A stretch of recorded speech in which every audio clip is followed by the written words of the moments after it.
A cavity may appear below the gum tissue and is often only revealed with X-rays. It is not possible to restore this cavity since the gums prevent access. A solution for this problem starts with the raising of a flap.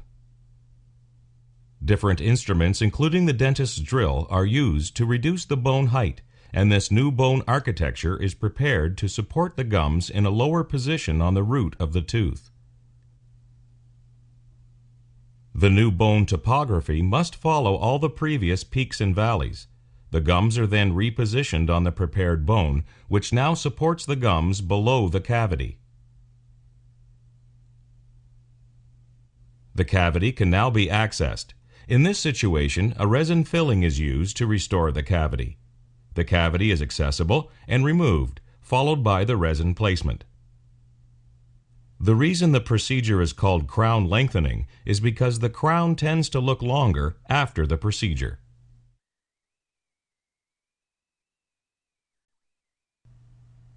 In this situation, we see an entire cusp break off the tooth.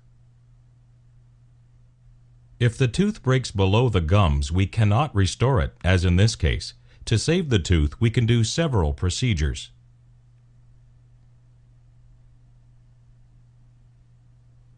First, we raise a gingival flap for access. And then we reduce the bone level so that the bone is a certain minimum distance below the fracture.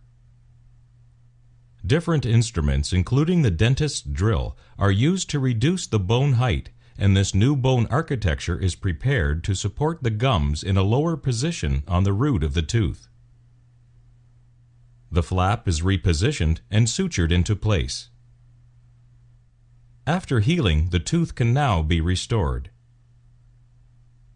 In this situation, a light cured resin filling is used first to replace the lost cusp.